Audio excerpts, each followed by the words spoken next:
কোথায় তুমি?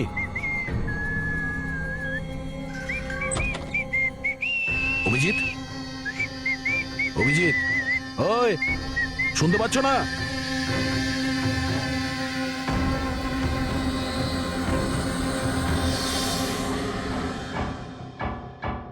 কে রে তুই? তুই আমার বাড়িতে কি করছিস? অভিজিৎ, টনি, তুমি এখান থেকে পালাতে পারবে না। তুমি এখানে নজরবন্দি আছো, এই ঘরের ভেতরেই থাকতে হবে, বুঝেছো? টনিকে তার কাজ করতে দে। যদি আমার রাস্তাতে বাধা দিস তাহলে জীবনটাও হারাবি তুই। চল এবার যেতে দে। বাড়ির বাইরে না, ভেতরে। হাত সরা, হাত সরা। তোকে তো বললাম যে আমাকে তুই বাধা দিস না। আমার মাথা গরম করিস না। আমার কাজের সময় কেউ বাধা দিতে পারবে না আমায়। চল।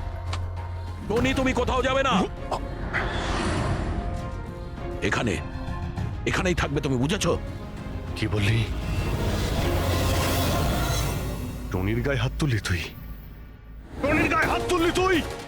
অভিজিৎ, অভিজিৎ, অভিজিৎ,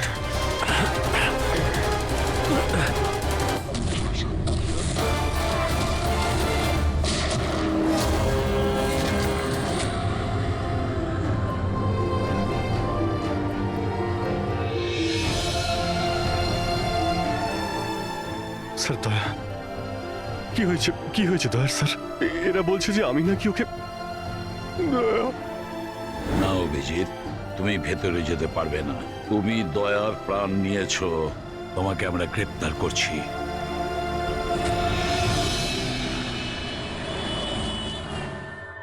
ঈশানার ফোন রেকর্ডে ডক্টর তানিয়ার নাম কয়েকবার এসেছে। আপনাদের মধ্যে কেউ চেনে ডক্টর তানিয়াকে? আত্মহত্যা করার আগে উনি ডক্টর তানিয়ার সাথে দেখা করেছিলেন কি? এই ডক্টর তানিয়া কোনো ডেন্টিস্ট নয় তো? মারা যাওয়ার আগে ঈশানা কয়েকবার একজন ডেন্টিস্টকে দেখিয়েছিল। আমার নাম তো মনে নেই, কিন্তু হতে পারে ইনিই সেই। যতদূর আমার মনে হয় ইনি কোনো ডেন্টিস্ট তো নন। কিছুদিন আগে সিআইডি অফিসার অভিজিৎ এখানে ছিল। Yes ma'am. ওই পুরো সপ্তাহে এখানে যারা যারা ছিলেন তার পুরো লিস্ট আমার চাই। আর ওনার থাকার সময়ের এই লবিতে থাকা সিসিটিভি ফুটেজও চাই।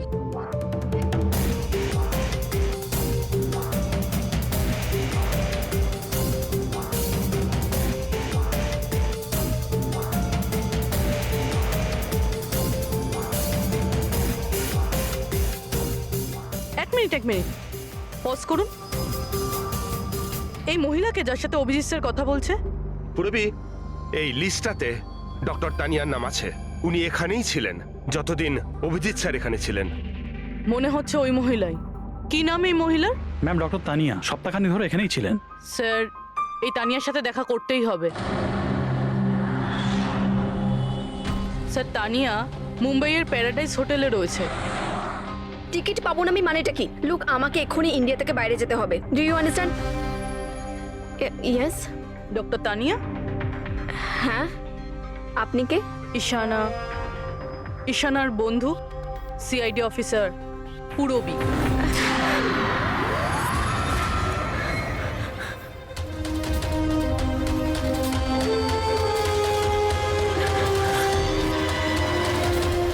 পালানো অত সহজ নয়।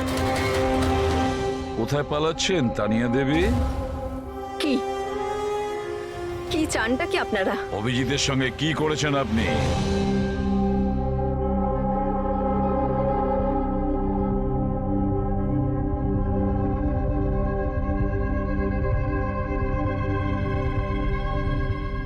ঈশানা আর অভিজিতের ব্রেনের ওপর আমি এক্সপেরিমেন্ট করেছি। ঈশানাকে আত্মহত্যা করার জন্য আর অভিজিৎকে একটা মার্ডার করানোর জন্য আমি প্রোগ্রাম করেছিলাম। কিভাবে কিভাবে সেই প্রোগ্রামটা করেছেন? আর্টিফিশিয়ালি ইলিউশন স্প্লিট পার্সোনালিটির সাহায্যে আমি দুজনের ব্রেনটাকে সেট করি, আর নিজের সেট করা শিডিউলের অনুযায়ী এই দুজনকেই এরকমভাবে প্ল্যান করেছি যে কোনো রকমের আওয়াজ হোক বা রিংটোন বাজুক, আর যখনই আওয়াজ হোক না কেন ওদের সমস্ত অর্ডারগুলি মানতে হবে যে কোনো উপায়ে। ওই ফোন নাম্বারটা যেখান থেকে ওনার কাছে ফোন আসে, কার নাম্বার সেটা? ওটা একটা পিসিও নাম্বার। ঈশানাই আমাকে এই নাম্বারটা দিয়েছিল অভিজিতের ব্রেনে ফিট করার জন্য। কি বললেন আপনি? কি বললেন আপনি? অভিজিৎকে এসব করার জন্য ঈশানা আপনাকে বলেছে? হ্যাঁ, আর ঈশানা যে আত্মহত্যা করেছে সেটা কি? সেটার কারণ কি? ওটা আসলে ঈশানা নিজেই বলেছিল আমাকে করতে। হোয়াট? হ্যাঁ, বলেছিল তো ঈশানাই, বাট আই এম শিওর নিশ্চয়ই এর পেছনে কোনো না কোনো কারোর হাত আছে, যার বিষয়ে আমি জানি না। কেন? সে কেন এগুলো করবে? হয়তো ওর কোনো দুর্বলতা ছিল। যে করেই হোক অভিজিৎকে ওই পরিস্থিতি থেকে বের করতে হবে। নিয়ে চলো একে। চলো। ও বাইরে বেরোতে পারবে না। কেন? আমি অভিজিতের ব্রেনকে প্রোগ্রাম করেছি। সম্মোহন নয়, যে ইচ্ছে হলো আর ভেঙে দিলাম। আমি অভিজিতের ব্রেনের মধ্যে একটা খুনিকে প্ল্যান করেছি, টনিকে। এটাই হলো সেই আর্টিফিশিয়ালি ইনডিউস পার্সোনালিটি, যেটা আর কোনোদিনও বাইরেই আসবে না। আমি যদি চাই তাহলেও অভিজিৎকে কোনোদিন বাইরে বের করতে পারবো না, কিন্তু আমি যদি এরকমটা করি হয়তো অভিজিৎ পাগল হয়ে যাবে বা ও মারাও যেতে পারে। মানে যখনই ট্রিগার হবে টনি মন্দিরাকে মেরেই ছাড়বে। আরও ততক্ষণ থামবে না যতক্ষণ না সত্যিকারের মেরেই ফেলছে মন্দিরাকে। আর এসবের মধ্যে যে আসবে সেই মারা যাবে। মন্দিরাকে মারার জন্য ট্রিগারটা কি? কি ট্রিগার আছে অভিজিতের জন্য? ঈশানার কেসের ট্রিগার ছিল একটা রিংটোন, আর অভিজিতের কেসের ট্রিগার হলো একটা রিমাইন্ডার টোন, একটা বিশেষ ধরনের বিপ, যেটা আমি অভিজিতের মোবাইলে সেট করে দিয়েছি। হ্যাঁ, অভিজিৎ মন্দিরাকে কিভাবে মারবে? কি প্রোগ্রাম সেট করেছো তুমি বলো? ততক্ষণ মন্দিরাকে ছুরি দিয়ে স্ট্যাপ করতে থাকবে যতক্ষণ না ও মন্দিরের অনেক রক্ত দেখে ফেলছে। কটা নাগাদ প্রোগ্রাম সেট করা হয়েছে? 10টা নাগাদ। মাই গড, 2 ঘন্টা বাকি আছে। গ্রেপ্তার করো একে।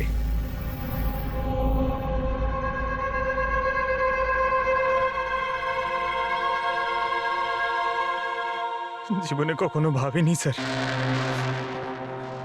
যে আপনার ওপর অপরাধের মতো নজর রাখতে হবে।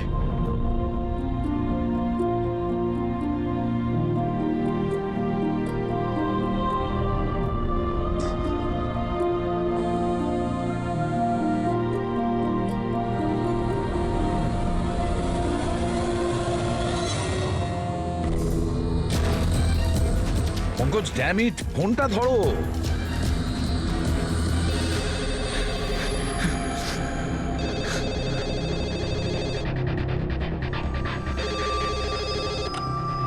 হ্যালো পঙ্কজ, কোথায় ছিলে তুমি? মোবাইলটা ধরোনি কেন? সরি স্যার, আমার ফোন সাইলেন্টে ছিল। স্যার আমি এখানেই আছি অভিজিৎ স্যারের কাছে। শোনো আমার কথা, এক্ষুনি তুমি অভিজিতের ফোনটা সুইচ অফ করো। কি স্যার, ফোন সুইচ অফ করবো? ওর ফোন সুইচ অফ করো যেভাবে আমি বলছি, এখনই, এই মুহূর্তে। অভিজিৎ স্যারের ফোন স্যার? পঙ্কজ, প্রশ্ন করো না, যা বলছি তাই করো। অভিজিতের ফোন বন্ধ করো। দেখো, হাতে আমাদের সময় নেই। অভিজিৎ যে কোনো সময় খুনি হয়ে যেতে পারে। যাও তাড়াতাড়ি। না না,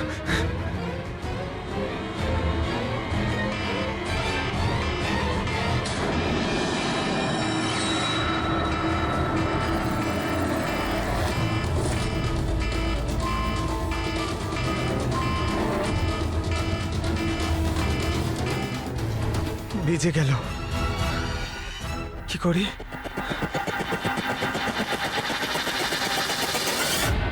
অভিজিৎ স্যার, অভিজিৎ স্যার কোথায় গেলেন? Abhijit sir, Abhijit sir,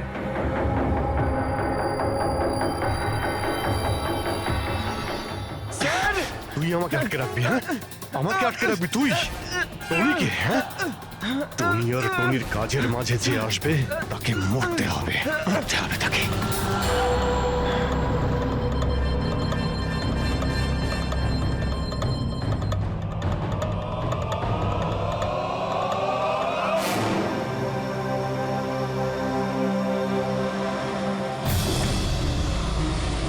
sir, এখানেই চ্যারিটি ইভেন্টটা হবে।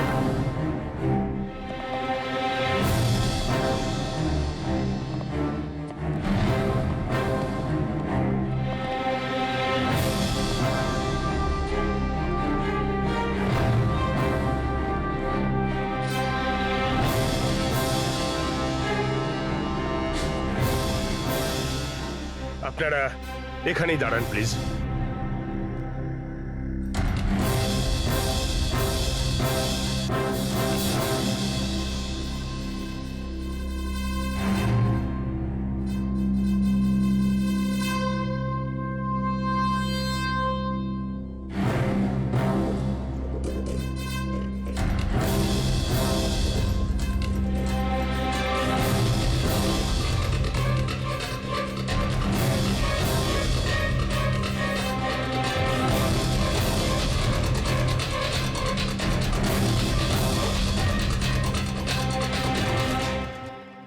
হ্যালো লেডিস অ্যান্ড জেন্টলম্যান, প্রত্যেক বছরের মতো এই বছরের সন্ধ্যাটাও খুবই গুরুত্বপূর্ণ। কারণ হলো মন্দিরা জুয়েলার্স অ্যানুয়াল চ্যারিটি ইভেন্টের জমা করা সম্পূর্ণ টাকাটা দিল্লি ও মুম্বাইয়ের বিভিন্ন অনাথ আশ্রম আর বৃদ্ধাশ্রমগুলিতে দেওয়া হবে। একবার জোরে হাততালি ডিকেসি চ্যারিটির জন্য। প্রত্যেক বছরের মতো এই বছরও আমাদের প্রধান অতিথি আছেন। তিনি আর কেউ না, তিনি হলেন মিসেস খান্না। তাহলে আসুন বন্ধুরা, একটা জোরে হাততালি দিয়ে স্বাগত জানায় মিসেস খান্নাকে। Mrs Khanna,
Abhijit sir, Abhijit sir,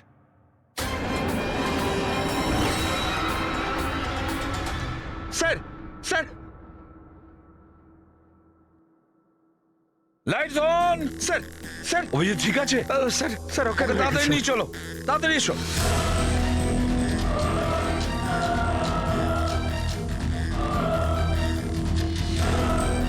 দরজা খুলুন।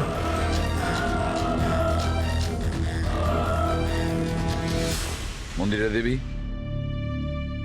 টনি তার মিশন কমপ্লিট করেছে মন্দিরা দেবীকে মারার।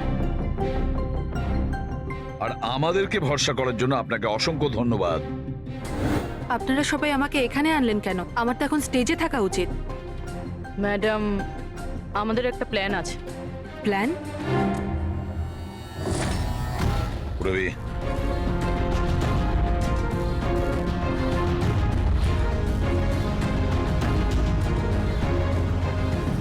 Lights off. মন্দিরা দেবী,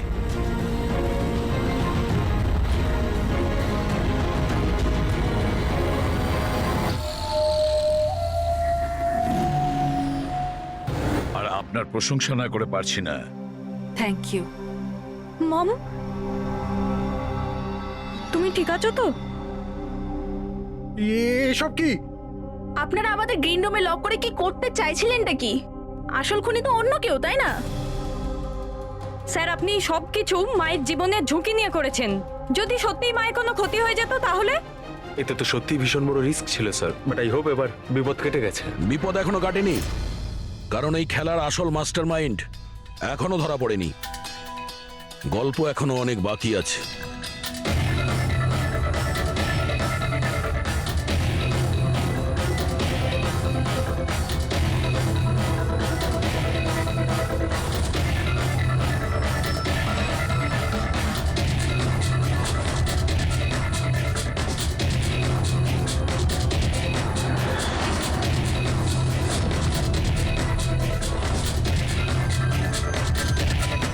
কি হলো? আমাকে দেখে ভালো লাগলো না? কখনো কখনো খুনি পর্যন্ত পৌঁছানোর জন্য আমাদের অ্যাক্টিং করতে হয়। তার মানে ওনার মৃত্যুর খবরটা নাটক ছিল? আমার মৃত্যুতে খুনি খুব খুশি হয়েছিল যে ও জিতে গেছে, আর ওই সুযোগটাই আমরা কাজে লাগিয়েছি। আমরা মন্দিরা দেবীকে বাঁচানোর চেষ্টা করছিলাম, আর দয়া মাস্টার মাইন্ডের পিছনে লেগেছিল। কিন্তু আসল মাস্টার মাইন্ডটা কে?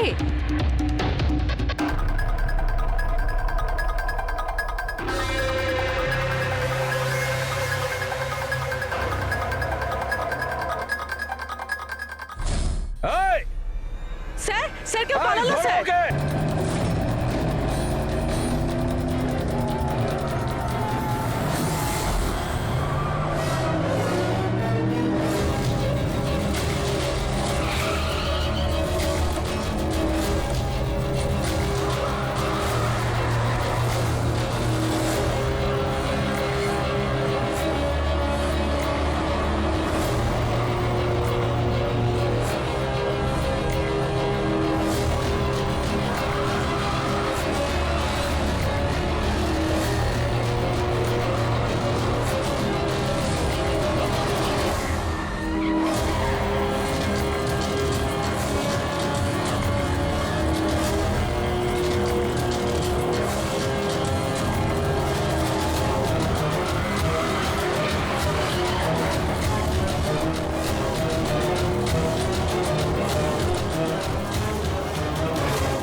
অপরাধের রাস্তা সবসময় সংকীর্ণ হয়ে থাকে।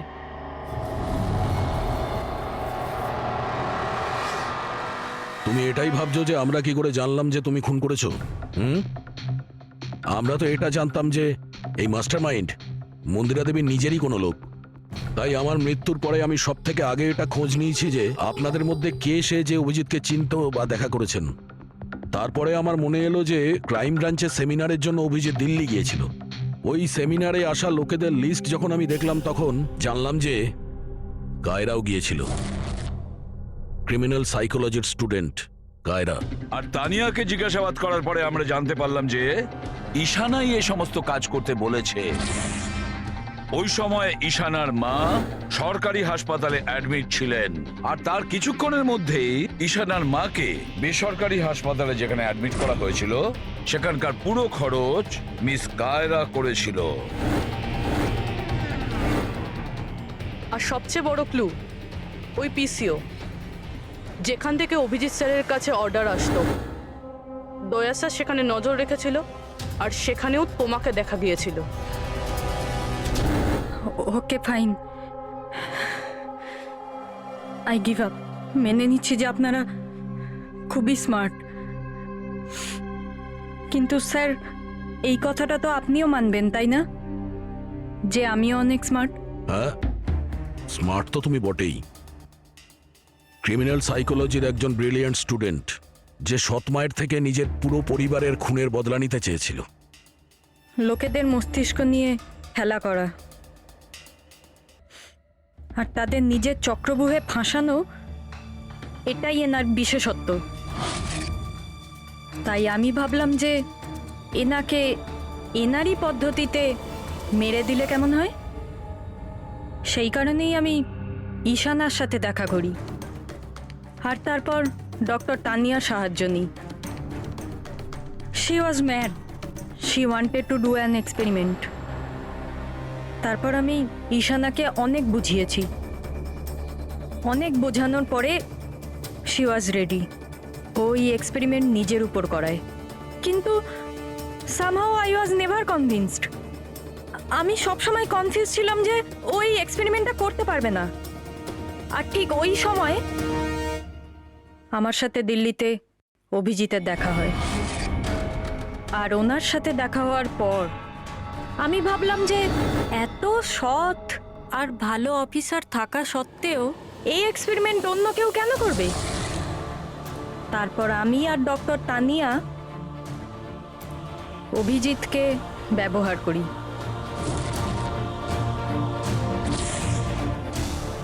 আর আমার এক্সপেরিমেন্ট ওর ওপরে করি। আর ঈশানা আমাদের কোনো কাজে ছিল না, তাই ওকে আমাদের রাস্তা থেকে সরিয়ে ফেলি। ডিকে আর ওই দুজন বডিগার্ড, ওরা তোমার কি ক্ষতি করেছিল? ওদেরকে কেন মেরেছো? এটা এই কারণে করেছি যাতে সমস্ত দোষ অভিজিতের উপর চলে আসে। আর অভিজিতের গান থেকে বুলেট নেওয়ার জন্যে টনি ছিল তোর মাথার মধ্যে। হি ওয়াজ দেয়ার। তুমি এতটা নিচে নামতে পারো কায়রা, আমি কখনো ভাবতেও পারিনি। এবার জানতে পেরে গেছো তো? তুমি আমার মা বাবার সাথে, আমার ফ্যামিলির সাথে যেটা করেছো না, তোমার বেঁচে থাকার কোনো অধিকার নেই। আমি এইসব এই কারণেই করেছি যাতে আমি প্রুভ করতে পারি যে পৃথিবীর যে কোনো মানুষের মস্তিষ্কের সাথে খেলা যেতেই পারে, তা সে যত বড়ই সিআইডি অফিসার হোক। কায়রা, তুমি প্রতিশোধের আগুনে একজন সাহসী অফিসারের প্রাণ নিয়ে খেলেছো, আর তাছাড়াও 4 জন নিরীহ লোকের প্রাণ নিয়েছো। ডিকে, ঈশানা আর মন্দিরা দেবীর 2 জন বডিগার্ডকে ভীষণ অন্যায় করেছো তুমি। আইন তোমাকে কোনোদিন ক্ষমা করবে না। তোমার তো ফাঁসি হবে, ফাঁসি। স্যার, আপনি প্লিজ এসব মনে করবেন না। একটা বাজে স্বপ্ন ভেবে ভুলে যান। বাজে? ভয়ানক।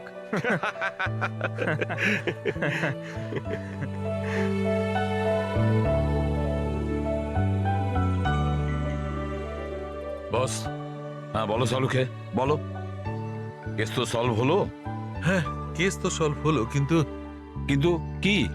বস, অভিজিতের মস্তিষ্কে যে টনিকে প্ল্যান্ট করা হয়েছিল, সেই উদ্দেশ্যটা সফল হয়েছে। তারপরে এখন আর কেউ ট্রিগার ধরবে না, ওর কানের সামনে কেউ গান করবে না, যার কারণে অভিজিৎ টনি হয়ে যেত। হ্যাঁ হ্যাঁ, কিন্তু বস, কিন্তু কি? বস, কথাটা এই, টনি অভিজিতের মস্তিষ্ক থেকে কখনো যাবে না। কি? টনি অভিজিতের পার্সোনালিটির অংশ হয়ে গেছে বস। কেউ জানে না যে কবে, কখন, কোথায় সামনে এসে যাবে।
স্যার,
স্যার, দয়া, কি হয়েছে দয়ার স্যার? এরা বলছে যে আমি নাকি ওকে গুলি করেছি। ওরা মিথ্যে বলছে, আমি জানি যে দয়া।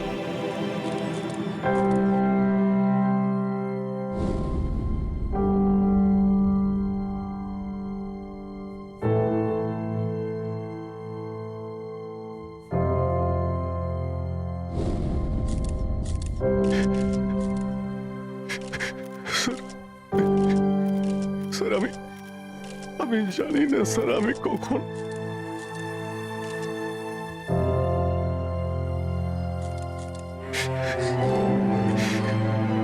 দয়া।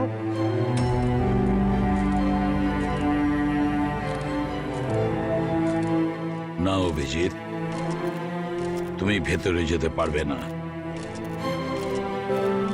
তুমি দয়ার প্রাণ নিয়েছো, তোমাকে আমরা গ্রেপ্তার করছি।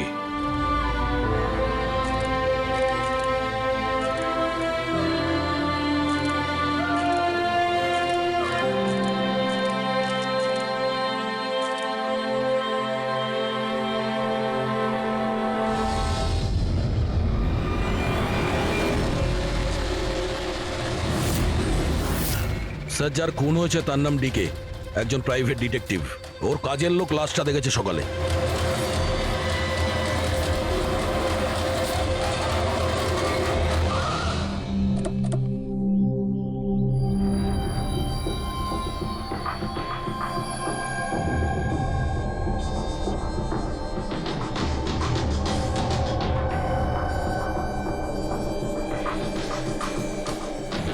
দয়া, এর মুখ তো ক্ষতবিক্ষত, মনে হচ্ছে পয়েন্ট ব্ল্যাঙ্ক রেঞ্জ থেকে একাধিক গুলি করে মারা হয়েছে একে। স্যার, এই রুমের জিনিসপত্র সব ঠিকঠাক জায়গায় আছে, কিছুই হয়নি। মনে তো হচ্ছে না এখানে কোনো হাতাহাতি হয়েছে।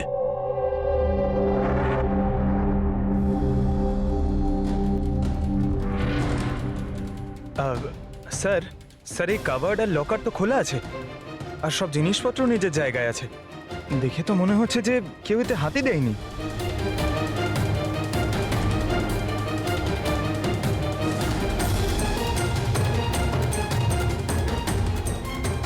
স্যার, টাকা আর গয়না যেকে সেই আছে। মনে হয় উনি যা চাইছিল সেটা পেয়ে গেছে। স্যার, গুলি।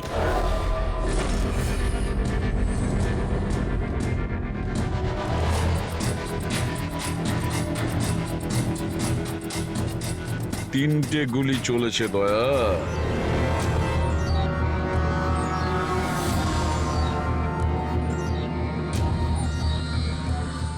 স্যার, হ্যাঁ বলো ফেডরিক। স্যার, এই জানলাটার কাজ সরানো হয়েছে, তার মানে খুনি এখান থেকেই পালিয়েছে। হ্যাঁ, একটা কাজ করো ফেডরিক, এখান থেকে ফিঙ্গারপ্রিন্ট তোলো। স্যার, হ্যাঁ দয়া। হ্যাঁ, ডিকের মোবাইল ফোনটা দেখুন স্যার। মরার আগে ডিকে কোনো সঞ্জয়কে 3 বার কল করেছে। সঞ্জয়? ওই সঞ্জয়কে আপনি চেনেন? না সাহেব। আর রাত 1টা থেকে 2:30-এর মধ্যে 3 বার। সঞ্জয় ডিটেল বের করো। স্যার, আর হ্যাঁ দয়া, অভিজিৎ তো এখনো এলো না। তুমি ওকে ফোন করে বলনি এখানে আসতে ক্রাইম সিনে? হ্যাঁ স্যার, বলেছিলাম। মনে হয় কোনো জ্যামে আটকে গেছে। জ্যামে আটকে গেছে? ওকে ফোন করো আর বলো এখানে তাড়াতাড়ি আসতে। স্যার। হ্যাঁ।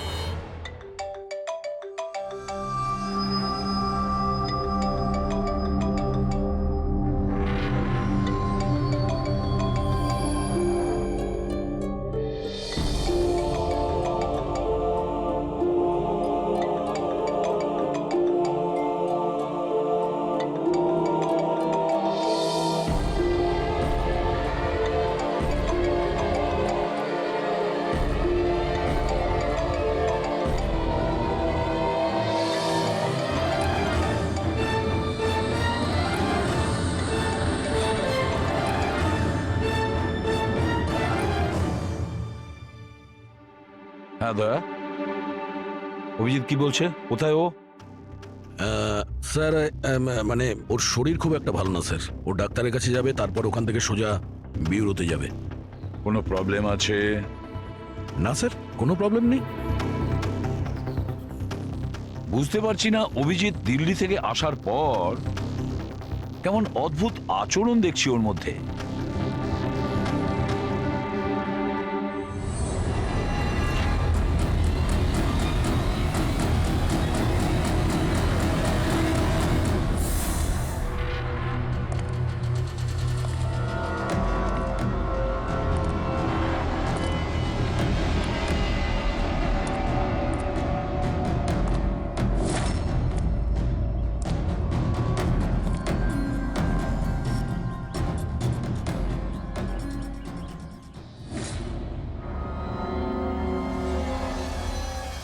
তোমার আমার সাহায্যের দরকার।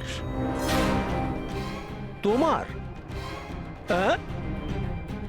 আরে ভাই, তুমি হলে গিয়ে সিআইডি অফিসার।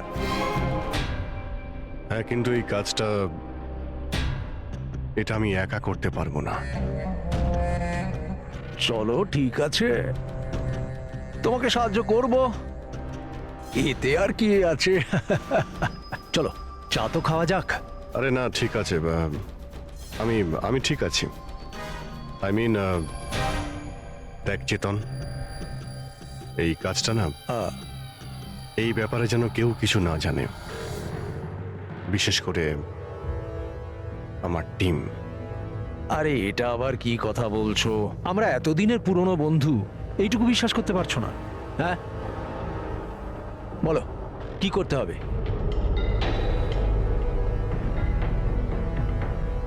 কাউকে ফলো করতে হবে, নজর রাখতে হবে, আর এর জন্য তোকে টাকাও দেবো। কি কথা বলছো? বন্ধুত্বের মধ্যে টাকা? হ্যাঁ। আচ্ছা ঠিক আছে, যদি মনে করো টাকা দিয়ে দিও। ফলো কাকে করতে হবে?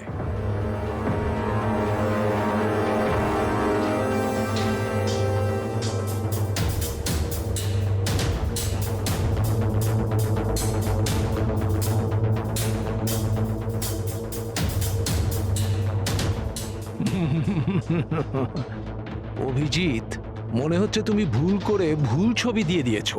ভুল ছবি আমি দিইনি, একেই তোকে ফলো করতে হবে। এ কোথায় যায়, কি করে, কার সঙ্গে দেখা করে, সবকিছু। রাত 10টা থেকে সকাল 6টা পর্যন্ত। আর প্লিজ কোনো প্রশ্ন করবি না, যা বলেছি তাই করবি, ব্যাস। ওকে?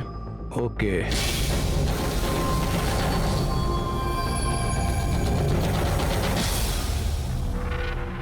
হয় অভিজিৎ পাগল হয়ে গেছে, না হলে বিরাট বড় কোনো গেম চলছে।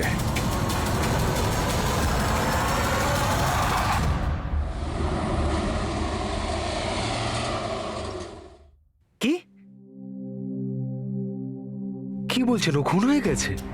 মরার আগে ডিকে শেষবার ফোনে আপনার সঙ্গে কথা বলেছিল মাঝরাতে।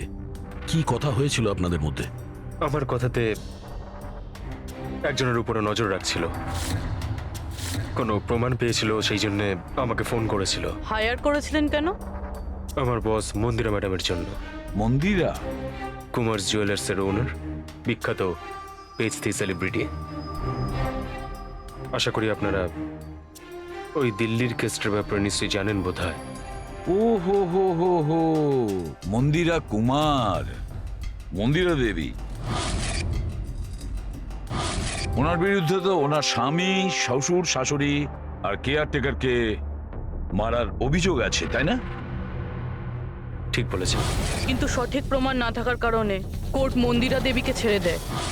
আর তার কিছুদিন বাদেই মন্দিরা দেবীর পার্সোনাল অ্যাসিস্ট্যান্ট ঈশানা আত্মহত্যা করে নেয়।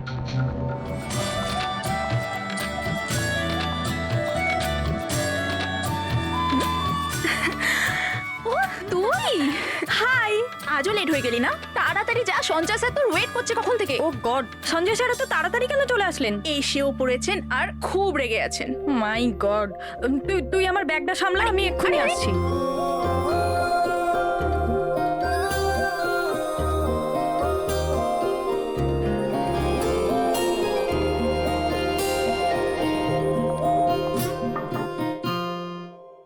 মে I come in sir? Come in.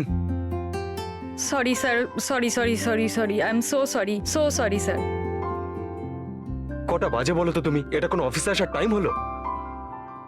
Sir traffic খুব বেশি ছিল। কি ট্রাফিকের কথা বলছো তুমি? রোজ একই কথা বলে যাও তুমি। হ্যাঁ, এই অফিসের বাকি লোকজনও তো ওই ট্রাফিক পেরিয়ে আসে, তাই না? হ্যাঁ বলো কুমার।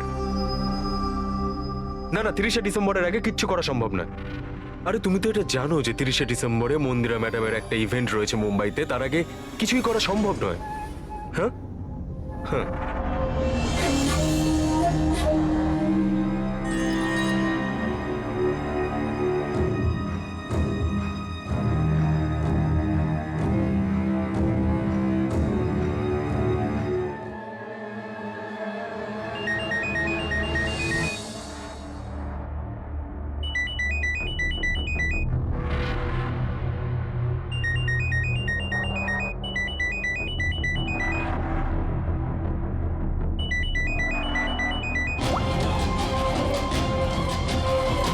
ঠিক আছে।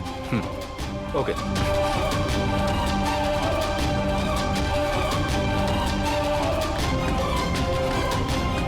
কি হলো?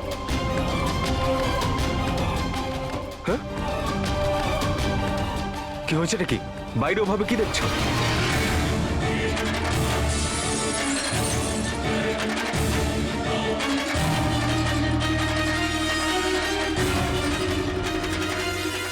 আমার এই কেবিনের জানলা দিয়ে ঝাঁপ মেরে আত্মহত্যা করেছিল। আত্মহত্যা কেন করেছিল সেটা কেউ জানে না। আচ্ছা, মন্দিরা দেবী ডিকে কে কার ওপর কড়া নজর রাখতে বলেছিলেন? ওনার প্রাণ সংশয় রয়েছে।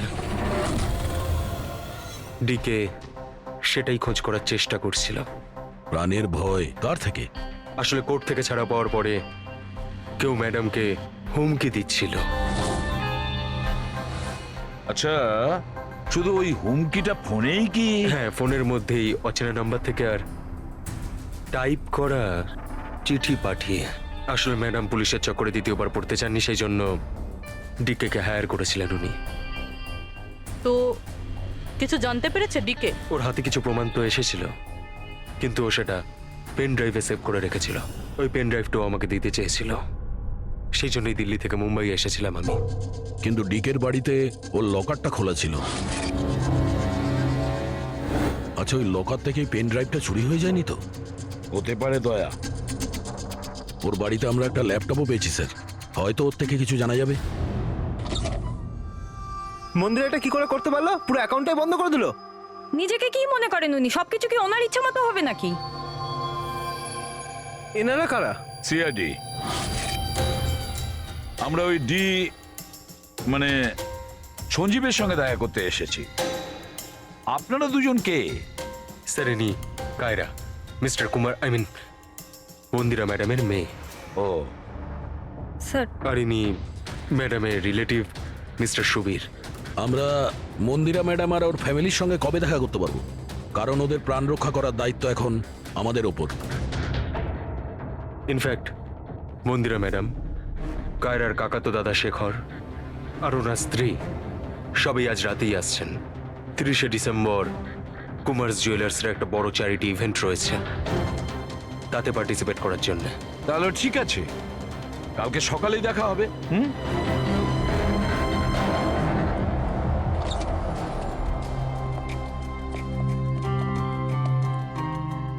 এসব কি হচ্ছে? সিআইডি আমাদের পার্সোনাল ব্যাপারে ঢুকছে।